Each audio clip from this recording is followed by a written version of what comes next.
Assalamualaikum warahmatullahi wabarakatuh. Selamat pagi adik-adik kelas 11. Jumpa lagi bersama Ibu Dwi dalam pembelajaran sejarah peminatan.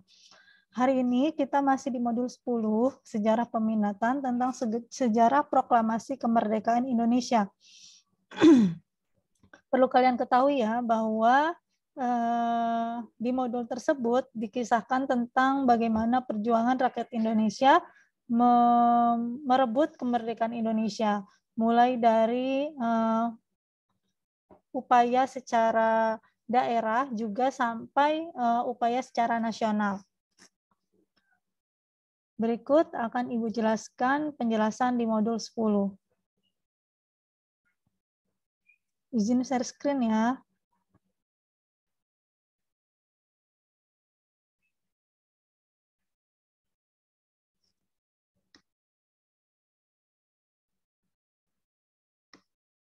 Nah, di sini adalah modul tema 10, perjuangan meraih kemerdekaan. Nah, adik-adik, untuk apa sih kita belajar tentang sejarah ini? Nah, di sini ada tujuan pembelajarannya. Tujuan pembelajaran yang diharapkan adalah kalian diharapkan mampu memberikan pemahaman pentingnya perjuangan meraih kemerdekaan. Nah, tentunya kalian tahu ya bahwa kalian ini adalah seorang pelajar, di mana seorang pelajar itu perlu sekali ya mengetahui sejarah perjuangan meraih kemerdekaan Indonesia, karena dengan begitu kalian belajar itu ada tujuannya ya, sebagai generasi penerus bangsa yang tentunya kalian bisa mewariskan ya perjuangan mereka ya, karena dengan adanya ilmu pengetahuan bangsa Indonesia ini akan maju. Ya, bangsa Indonesia ini akan maju, memiliki sumber daya manusia yang berkualitas. Tentunya salah satunya dengan belajar. Ya, jadi kalian ini belajar ini sebagai perjuangan kalian mempertahankan kemerdekaan Indonesia supaya tidak terjajah kembali oleh negara asing. Yang kalau kita tahu ya bahwa sumber daya alam di Indonesia ini sangat berlimpah ruah ya, seperti di Papua ya, di wilayah Indonesia bagian timur, kemudian di Kalimantan sebagai paru-parunya Indonesia ya, karena memiliki hutan yang sangat luas, kemudian masih banyak ya, baik dari pegunungan, kemudian pantai, laut,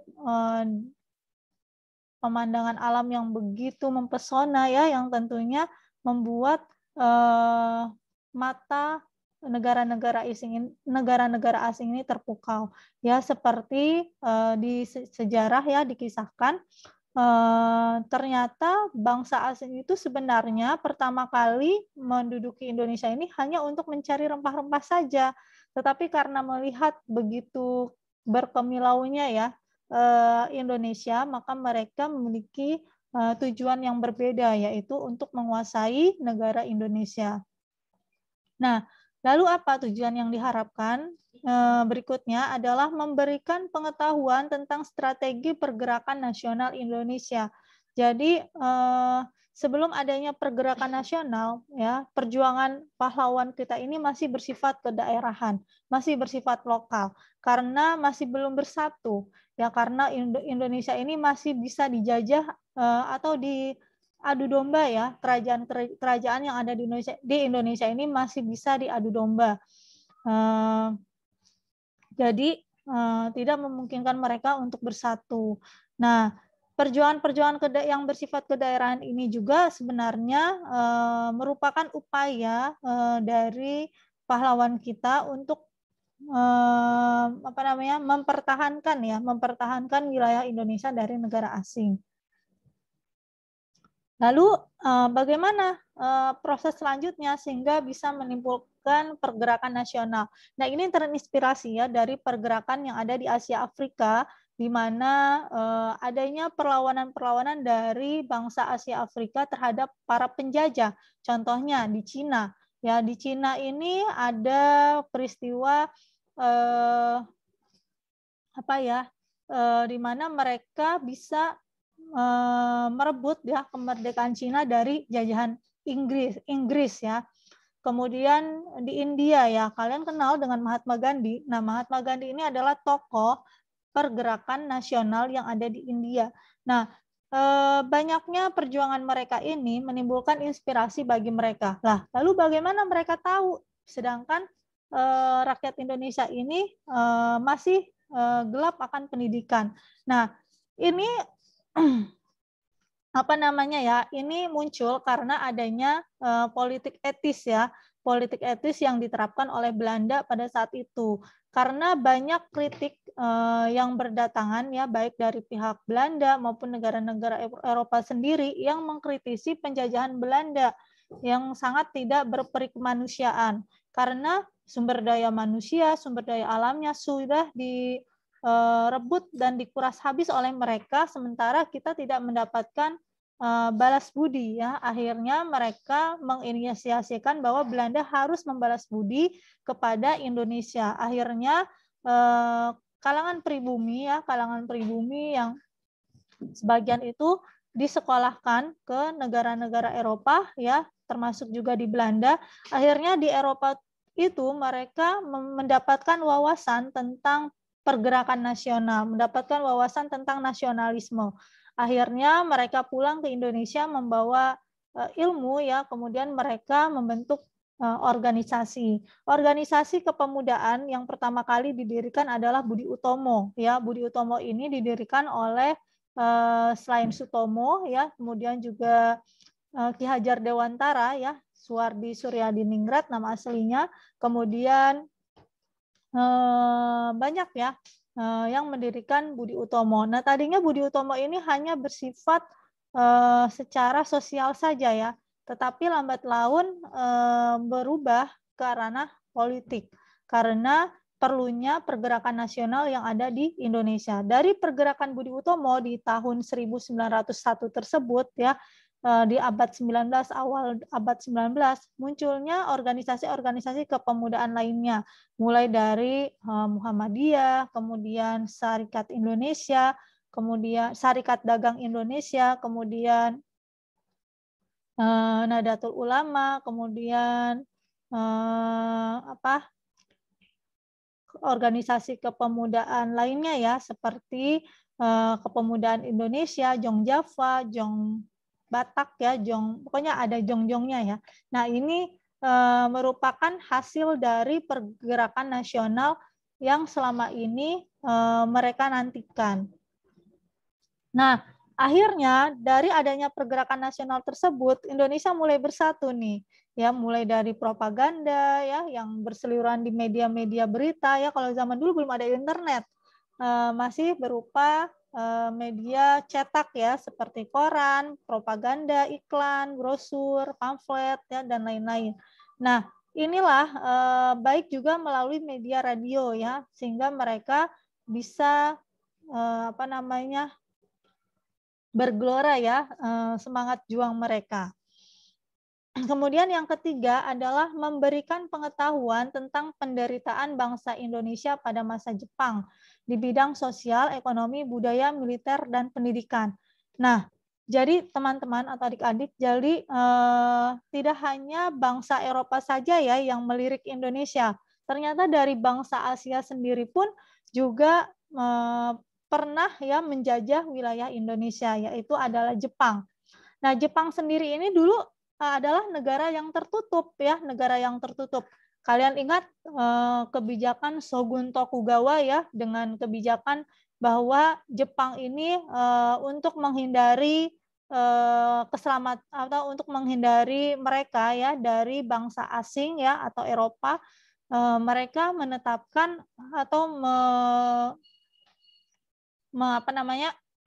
menerapkan sistem pemerintahan yang tertutup ya, sehingga orang Amerika ya mendatangi Jepang untuk bernegosiasi, sehingga akhirnya Jepang menjadi negara yang terbuka. Akhirnya mereka belajar mengejar ketertinggalan mereka ya, mulai dari berbagai macam bidang ya, akhirnya mereka menjadi negara yang maju.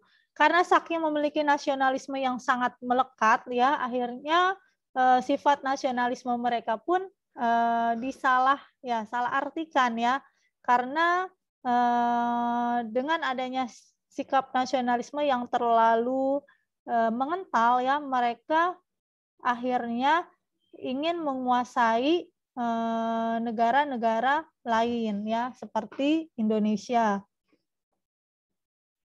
Kemudian bagaimana penderitaan bangsa Indonesia di masa Jepang, baik di bidang sosial, ekonomi, budaya, militer, dan pendidikan.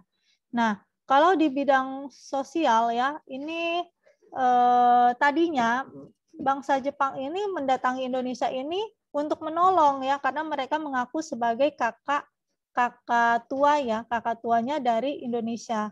Mereka menyebutkan bahwa mereka akan membantu Indonesia meraih kemerdekaan ya, dengan janji Jepang Nippon Asia, Jepang Cahaya Asia, dan lain-lain. Kemudian bagaimana di bidang ekonomi ya. Nah, banyak sekali ya penderitaan Indonesia ya, mulai dari kalau di Belanda ya itu kerja rodi ya, kalau di Jepang ya kalau nggak salah sistem Romusa ya, sistem Romusa. Jadi mereka dipaksa untuk kerja paksa ya, untuk melestarikan perekonomian mereka, sementara perekonomian kita pun sangat terbatas. Kemudian di bidang budaya.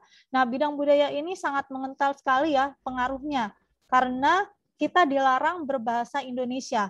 Ya, kita dilarang berbahasa Indonesia di saat pemerintahan Jepang. Beda dengan Belanda. Kalau di Belanda kita masih diperbolehkan untuk berbahasa Indonesia. Tetapi di masa pemerintahan Jepang kita tidak boleh berbahasa Indonesia. Sehingga komunikasi antara rakyat Indonesia ini menjadi sangat tertutup ya. Jadi mereka hanya diperbolehkan menggunakan bahasa Jepang. Ya. Kemudian dari segi karya sastra ya itu di Bredel dan lain-lain ya, sehingga tidak memungkinkan rakyat Indonesia ini memiliki akses untuk meraih kemerdekaan. Kemudian di bidang militer, di bidang militer sebelum kita merana ke bidang militer, ke bidang sosial dulu ya. Kalau di bidang sosial ini mereka diperkenalkan dengan sistem RT, RW dan lain-lain. Nah, ini awal mulanya ini terjadi di masa pemerintahan Jepang.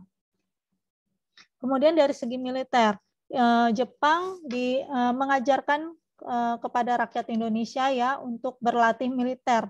Tadinya mereka bertujuan untuk menguntungkan mereka ya, dengan mereka membutuhkan tenaga Indonesia dalam perang Asia Raya melawan negara-negara sekutu ya. Karena Jepang ini terlibat juga dalam Perang Dunia Kedua ya. Ketika itu ya Jepang membutuhkan tenaga Indonesia dalam Perang Asia Raya, maka Jepang melatih kemiliteran dengan mendirikan PETA ya, pembela tanah air, kemudian banyak ya pelatihan-pelatihan kemiliteran. Nah, sayangnya upaya Jepang ini disiasati ya oleh beberapa pejuang kita. Mereka menggunakan ilmu kemiliteran mereka untuk bersatu ya melawan Jepang ya, dengan sehingga dari tentara PETA tersebut menimbulkan muncullah Badan Keamanan Rakyat, kemudian beralih menjadi Tentara Keamanan Rakyat, kemudian beralih lagi menjadi Tentara Republik Indonesia atau TRI, kemudian beralih lagi menjadi Tentara Nasional Indonesia. Nah, inilah yang menjadi cikal bakal berdirinya TNI ya, bermula dari PETA ya, pembela tanah air. Kemudian dari segi pendidikan. Nah, kalau dari segi pendidikan ya, Indonesia ini ketika masa pemerintahan Jepang ini sebenarnya lebih kelam ya dibandingkan masa pemerintahan Belanda ya. Karena kalau masa pemerintahan Belanda, sebagian rakyat pribumi ini masih diberikan akses pendidikan ya, tetapi berbeda dengan masa pemerintahan Jepang. Jadi akses pendidikannya tertutup, kemudian akses budaya ya dari segi bahasa juga tertutup, sehingga kita terbatas ya, dibatasi untuk mendapatkan akses, sehingga sulit sekali kita melawan mereka ya. Kemudian tujuan yang diharapkan setelah mempelajari modul ini adalah memberikan pengetahuan tentang pemikiran piagam PBB ya. Kemudian yang kelima, memberikan pengetahuan tentang pemikiran proklamasi 17 Agustus 1945 ya. Nah, dari peristiwa proklamasi ini juga menimbulkan peristiwa yang begitu mendebarkan ya, karena adanya pergolakan antara golongan tua dengan golongan muda. Karena pada saat itu ya, Soekarno dan Muhammad Hatta serta golongan tua lainnya tidak ingin terburu-buru ya memproklamasikan Indonesia. Mereka memiliki pertimbangan-pertimbangan untuk terkait ya waktu kapankah proklamasi itu didengungkan ya, juga masalah tempat ya, mengenai waktu dan tempat, lokasinya di mana ya. Mereka beranggapan kalau misalkan proklamasi kemerdekaan Indonesia berada di lapangan Ikada ya, maka akan menimbulkan pergolakan ya antara tentara Jepang dan juga pejuang Indonesia. Maka dari itu terjadilah pergolakan ya atau perdebatan di mana golongan muda ini menginginkan sekali bahwa Indonesia ini segera diproklamasikan karena terkait kabar dari Sultan Syahrir ya, yang mendengar berita radio luar negeri ya bahwa Jepang ini kalah dari sekutu ya di dalam Perang Asia Raya, sehingga pada saat itulah momen-momen penting bahwa Indonesia harus memerdekakan diri. Tadinya ya Jepang ini sudah menjanjikan kemerdekaan Indonesia ya, karena Jepang ini sudah membentuk BPUPKI ya, yang diketuai oleh Dr. Rajiman Suryadiningrat. Dr. Rajiman ya, kurang lebih seperti itu nama lengkapnya Ibu lupa. Dr. Rajiman. Nah, pada saat itulah namun BPUPK ini tidak serta-merta ya menimbulkan hasil yang memuaskan, sehingga PPKI lah terbentuk ya, Panitia Persiapan Kemerdekaan Indonesia terbentuk dengan diketuai oleh Soekarno. Nah, kemudian pada saat itu selain terjadi pergolakan ya antara golongan tua dan golongan muda, sampai akhirnya Soekarno dan Muhammad Hatta dibawa ke Rengas Dengklok untuk diamankan dari pengaruh Jepang.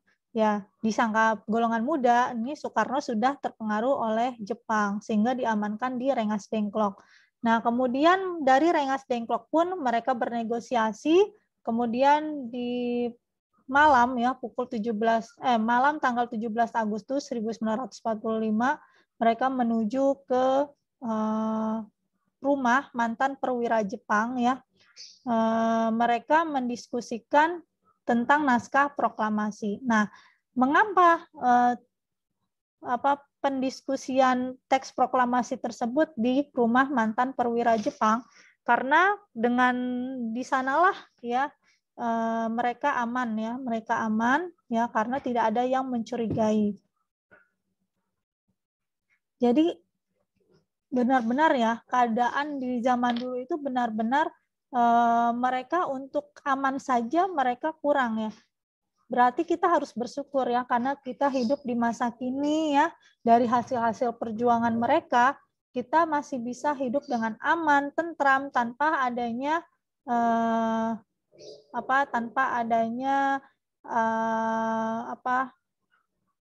penjajahan.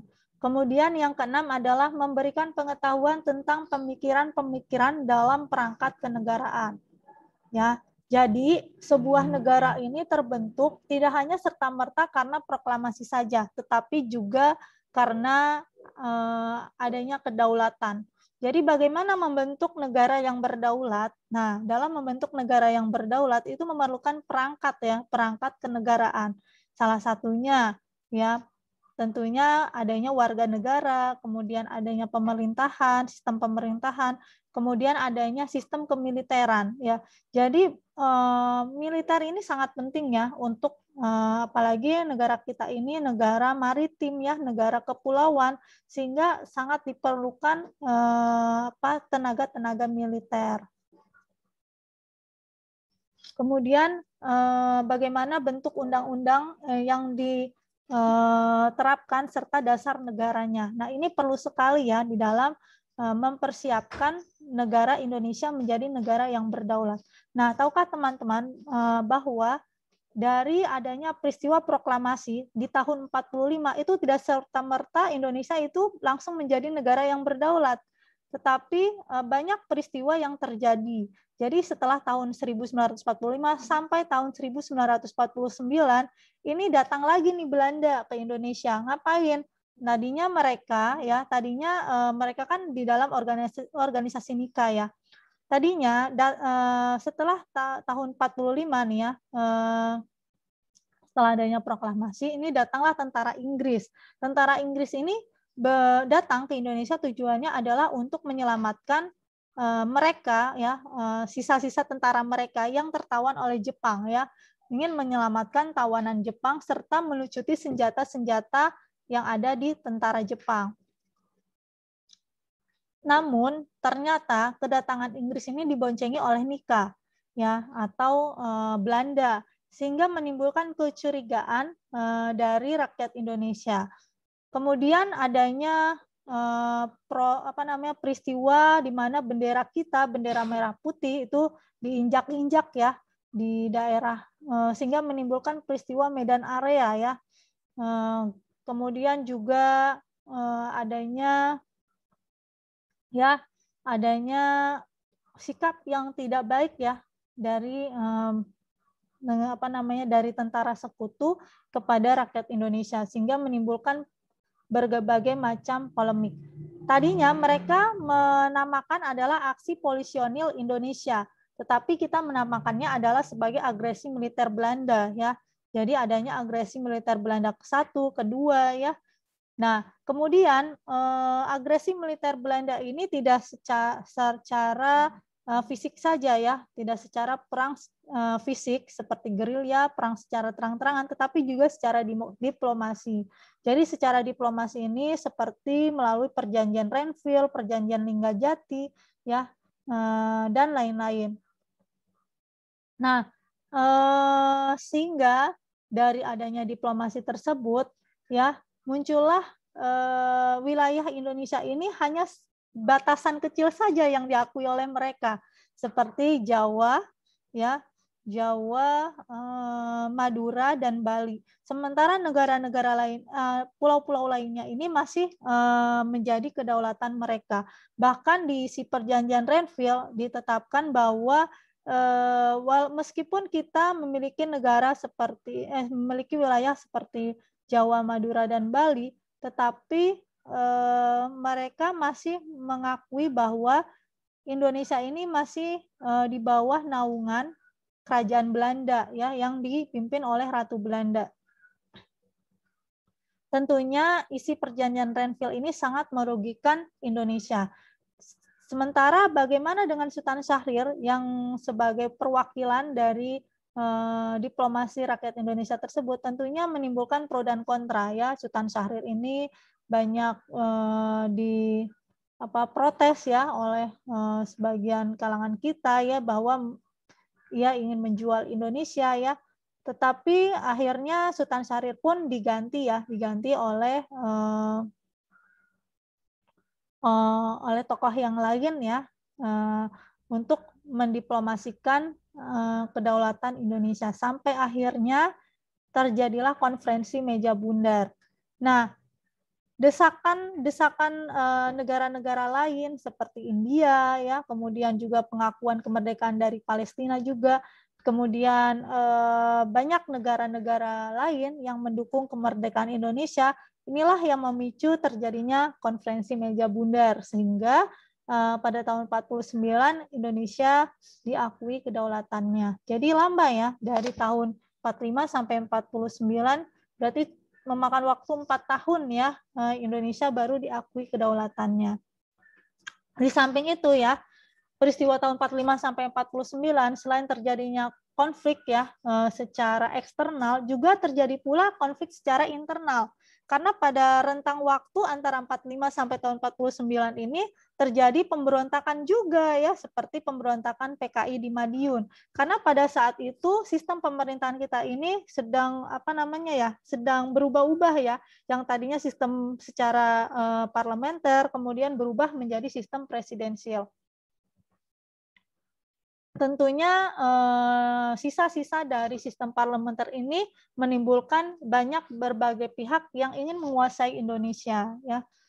Nah, bagaimana dengan kondisi sekarang? Kalau kita lihat ya, kondisi sekarang ini kita lihat di Papua ya, di Papua sedang terjadi aksi penembakan ya dari kelompok bersenjata. Nah, ini perlu kita mencurigai dari mana orang-orang pedalaman ya seperti di Papua bisa memiliki senjata-senjata yang begitu hebat ya. Kalau bukan ya kita tidak mau bersuuzon ya, tapi kalau kita lihat kalau tidak dimodali oleh negara asing, dari mana dia mendapatkan senjata yang begitu canggih ya. Nah, jadi kita masih bersyukur ya karena adanya peran TNI ya, kemudian adanya peran kemiliteran Indonesia ya yang menjadi gerbang perlindungan kita. Kemudian tidak hanya dulu ini kan sekarang ya Papua sedang gonjang-ganjing ya. Jangan sampai Papua yang berlimpah ruah sumber daya alamnya tergerus habis ya oleh negara-negara asing. Kalau kita lihat ya PT Freeport ya dulu dikuasai oleh Australia ya. Jangan sampai tapi alhamdulillah ya PT Freeport sudah hampir 70% ya kalau tidak salah itu sudah dimiliki Indonesia. Kemudian banyak lagi ya pemberontakan yang ada di daerah-daerah seperti dulu ya di Ambon ya, kemudian gerakan Aceh Merdeka ya, sehingga menimbulkan mereka ingin menjadi wilayah yang merdeka ya, sampai akhirnya ya Timur Timur lepas ya dari Indonesia. Tentunya itu merupakan amat disayangkan ya jika ada wilayah Indonesia yang lepas. Kalau kita lihat ya dulu wilayah Indonesia ini sangat luas sekali. Bahkan Malaysia ya itu semenanjung Malaya itu dulu adalah wilayah Indonesia. Jangan sampai wilayah Indonesia ini yang tadinya luas menjadi sempit ya. Nah, ya, ini PR kita ya. PR kita kalian sebagai generasi penerus bangsa perlu sekali untuk belajar supaya bisa bersaing dengan pelajar-pelajar asing ya, supaya karena dengan ilmu pengetahuan ya kita bisa menjadi sumber daya manusia yang berkualitas ya, kita bisa melawan penjajahan secara halus ya, karena kita sebenarnya masih dijajah secara teknologi ya, secara ekonomi dan lain-lain.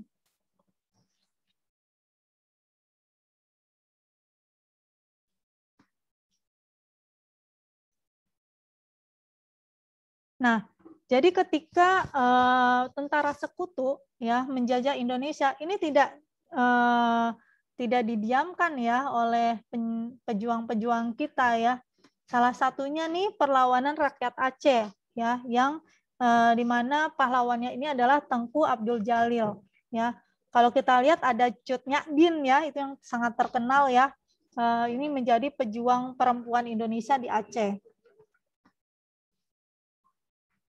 Kemudian ada perlawanan rakyat Sukamana. Nah, ini maksud di sini adalah perlawanan yang terjadi di masa Jepang ya, bukan di masa Belanda ya.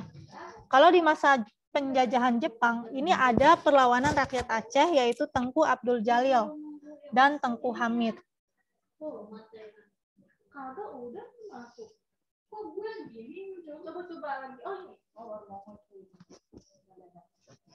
Ya, jadi latar belakang terjadinya perlawanan Aceh ya terhadap tentara Jepang karena adalah tindakan semena-mena pasukan Jepang kepada umat Islam seperti pembakaran masjid dan pembunuhan sebagian jamaah ketika sedang sholat subuh. Nah, ini menimbulkan perlawanan ya dari rakyat Aceh. Kemudian ada lagi ya di Sukamanah ya, Sukamanah Tasikmalaya yang dipimpin oleh Kiai Haji Zainal Mustafa ya. Ini pemilik ini adalah pimpinan pesantren ya. Ia menolak pelaksanaan Seikirei ya. Seikirei ini adalah penghormatan kepada Kaisar Jepang dengan cara membukukan badan ke arah timur atau Tokyo. Sehingga seolah-olah ya kita rakyat Indonesia ini diminta untuk menyembah Kaisar Jepang. Aksi akibat penolakan ini, tentara Jepang melakukan pembantaian pada umat Islam yang melaksanakan sholat subuh. Ya, Kiai Haji Zainal Mustafa adalah pimpinan pesantren di Sukamanah, memimpin rakyat untuk melakukan perlawanan pada tentara Jepang. Akhirnya, Kiai Haji Zainal Mustafa berhasil ditangkap, lalu dijatuhi hukuman mati. Ya, insya Allah syahid ya. Kemudian pemberontakan PETA di Blitar. Nah, di sini adalah PETA adalah pembela tanah air. Padahal mereka ini sedang dilatih kemiliteran oleh Jepang, tetapi ada pemberontakan juga nih di kalangan mereka. Pimpinannya adalah Supriyadi ya, seorang komandan peleton PETA.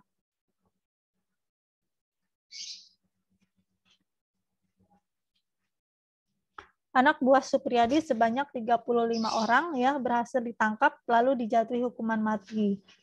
Sementara Supriyadi sendiri nasibnya tidak diketahui hingga saat ini. Nah, mengapa ini terjadi? Karena tentara PETA ini ya, pimpinan Supriyadi ini tidak tidak tahan ya melihat penderitaan rakyat akibat pelaksanaan Romusha ya. Romusha ini adalah kerja paksa yang diterapkan oleh Jepang. Kemudian perlawanan rakyat di Indramayu. Di bawah pimpinan Haji Madrias pada bulan Juli 1944, peristiwa ini dilatar belakangi oleh tindakan kekejaman tentara Jepang kepada rakyat. Ya, karena mereka menindas ya secara keji ya, sehingga perlawanan tersebut dapat dilakukan kepada tentara Jepang. Sementara ada pula perlawanan secara tidak bersenjata ya, dilakukan oleh kelompok yang tidak mau bekerja sama atau non-kooperatif, dipimpin oleh Sukarni dan Khairul Saleh. Nah, Sukarni ini bukan saudaranya Soekarno ya. Sukarni ini adalah yang termasuk golongan muda ya, yang di dalam buku sejarah ya, dia terlibat juga di dalam mendesak Soekarno untuk segera memproklamasikan Indonesia, dan ialah yang menyusul bahwa bagaimana tanda tangan di dalam naskah proklamasi ini atas nama Soekarno dan Muhammad Hatta, karena ia berpikir tidak mungkin seluruh rakyat Indonesia menandatangani naskah tersebut. Akhirnya hanya diwakili oleh Soekarno dan Muhammad Hatta, ialah yang memiliki ide seperti itu. Kemudian bagaimana perjuangan mereka secara tidak bersenjata. Nah, perjuangan mereka ini meskipun tidak bersenjata, mereka terorganisir ya, teratur dan berjuang di bawah tanah atau tersembunyi, artinya secara bergerilya ya.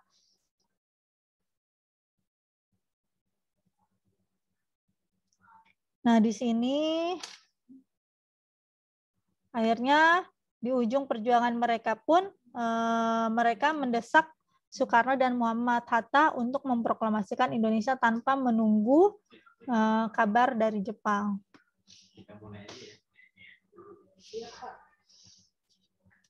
Nah, di sini ada dari segi sosial, ekonomi, politik, dan lain-lain.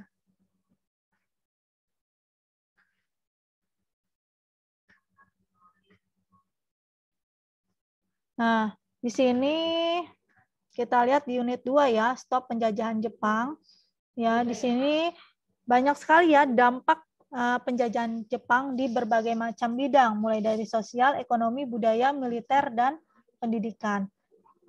Di bidang sosial ya, komunikasi di Indonesia ini mengalami kesulitan ya, baik komunikasi antar pulau maupun komunikasi dengan dunia luar yang tadi ya, karena bahasa kita pun ya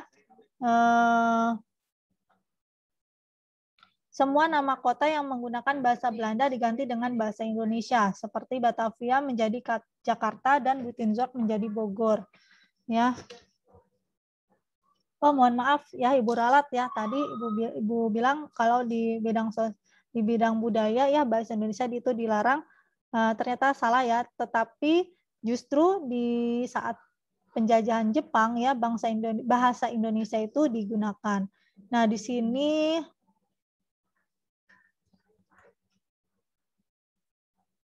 ya. Jadi kalau kita lihat ya Buitenzorg ya yang dulu adalah bahasa Belanda ini berubah menjadi Bogor. Kemudian Batavia menjadi Jakarta. Kemudian di bidang ekonomi ya mereka menguasai ya seluruh kekayaan alam juga menguasai struktur ekonomi wilayah Indonesia ya. Karena mereka untuk kebutuhan perang karena pada saat itu Jepang sedang perang dengan tentara sekutu. Kemudian di bidang budaya ya mereka wajib penghormatan ya kepada Kaisar Jepang ya, yaitu Kaisar Jepang ini diyakini sebagai keturunan Dewa Matahari. Nah, itulah yang menimbulkan penolakan dari Kiai Haji Zainal Mustafa. Kemudian di bidang militer ada peta ya, kemudian heiho ya. Kemudian dari cikal bakal yang tadi sudah Ibu jelaskan ya, peta heiho inilah yang menjadi cikal bakal terjadinya BKR, kemudian beralih menjadi TKR, kemudian beralih lagi menjadi TNI. Kemudian di bidang pendidikan ya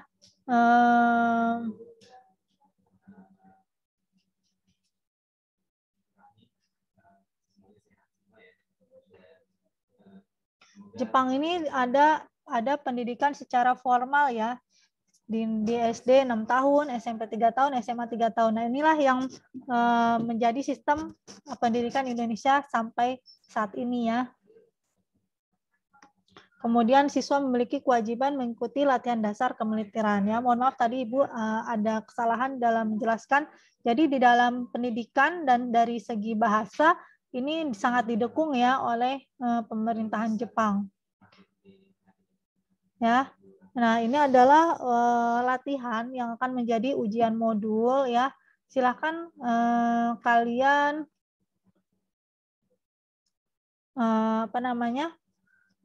mempelajari kembali soal-soal yang ada di latihan soal ini karena di pertemuan selanjutnya kita ada ujian modul 10 ya yang menjadi modul terakhir kita sebelum kita beralih menjadi sebelum kita beralih melaksanakan ulangan akhir semester. Demikian dari Ibu, semoga kalian paham ya bagaimana kunci jawabannya ya. Nah, ini kunci jawabannya ini ada di sini ya, kalian bisa mempelajari ya. Kemudian di pertemuan selanjutnya ya, meskipun Ibu mengambil soal dari modul ini ya, tetapi nanti akan ada soal-soal tambahan dari Ibu sendiri yang tentunya kalian bisa dapati ya, kunci jawabannya ada di pembahasan modul 10 ini ya. Ya, jadi secara tersirat jawabannya kalian cari sendiri. Kurang lebihnya Ibu mohon maaf. Wassalamualaikum warahmatullahi wabarakatuh.